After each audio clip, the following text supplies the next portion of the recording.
You're not alone. If you've ever doubted yourself and thought that you're not as capable as the world thinks you are, and were afraid that somehow, someday, somebody will find the truth and will expose you for the fraud you are, you're not alone. These feelings, these experiences are referred to as the imposter phenomena. And these are extremely pervasive across cultures, across the globe. Yes, there are some groups that experience it more than others, primarily individuals of racialized descent and or women, but it is not exclusive to one group. There is research that has looked at the prevalence of imposter phenomena across ages, across cultures, across genders, and so on and so forth.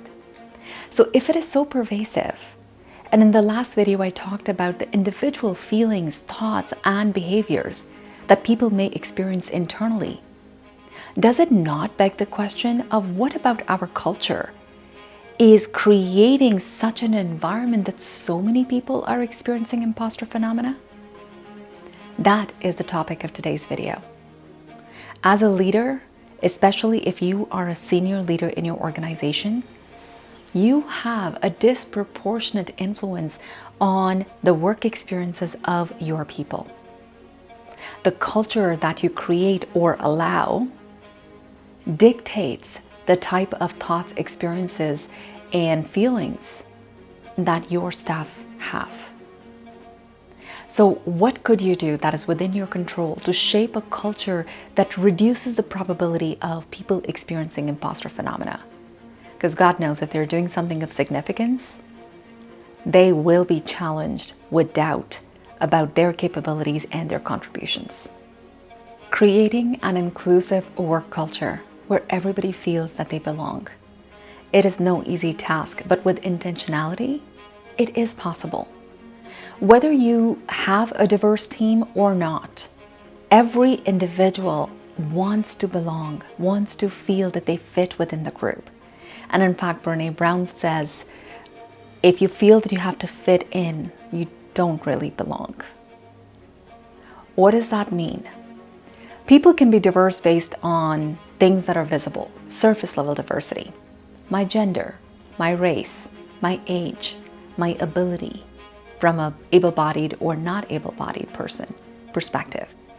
There are several factors that are visible to everybody and give us the idea of, do we belong to the group? Are we similar to others or not?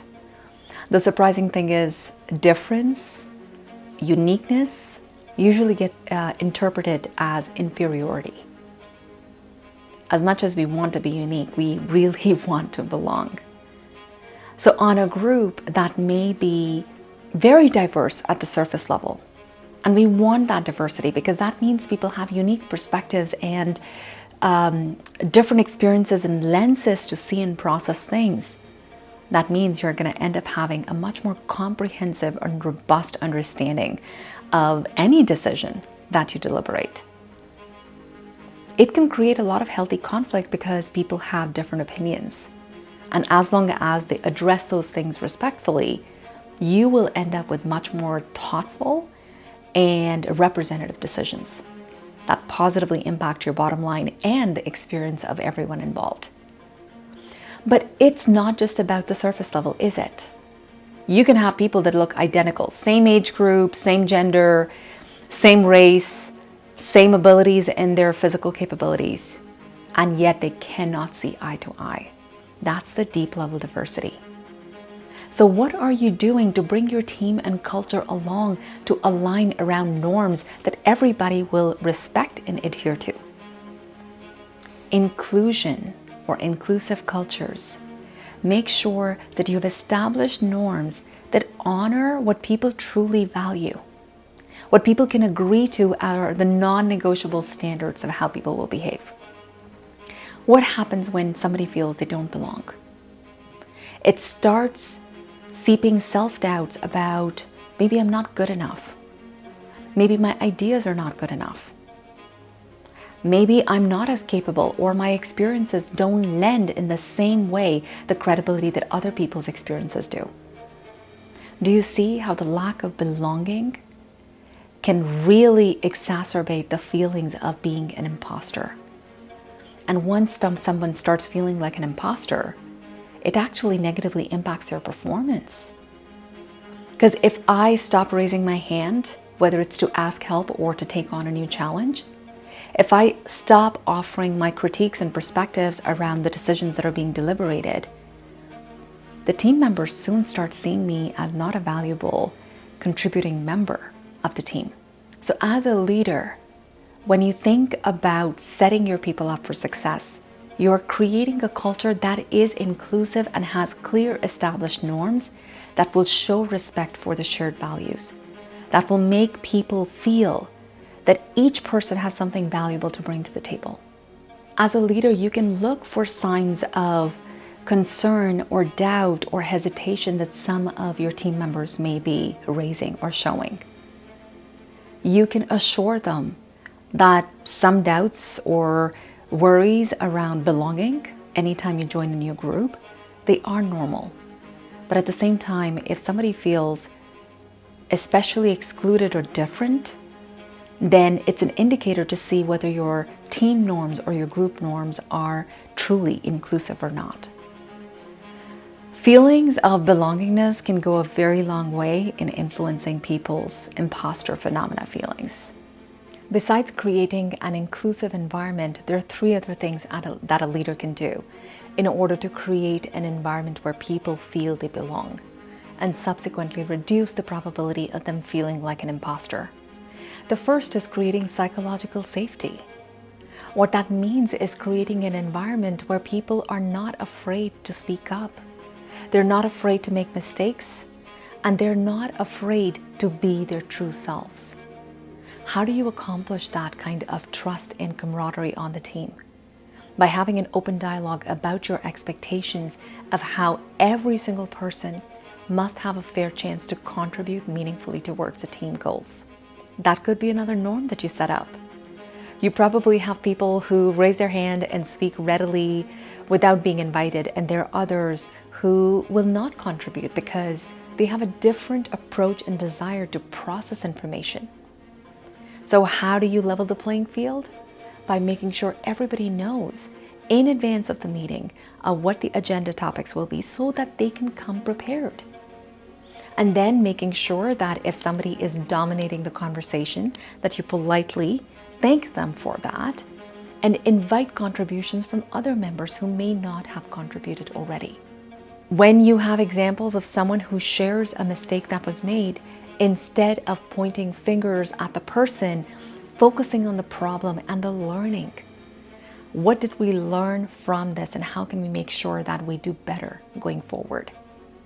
That type of conversation and clarity of your expectations on the team will teach everybody that there is shared trust. This is a safe space, and this is a space where everybody can and is expected to belong. Besides the shared team structures and conversations that happen in groups, you also have an opportunity to provide mentorship and feedback and support to individuals. Observe the patterns of their language. Invite feedback on their experiences, and then listen and intentionally do something to respond to the feedback that they share with you. When you hear signs of someone not belonging or feeling like an imposter, that they have nothing of value to add, challenge that.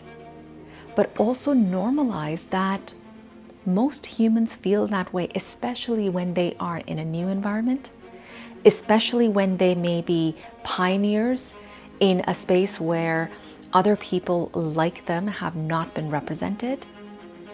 Invite them to reframe that experience as, is it possible that yes, rather than not belonging in this environment, I am courageously braving a new space, and it's okay to feel some level of anxiety or some level of doubt, but then help recognize the successes, help recognize what they bring to the table.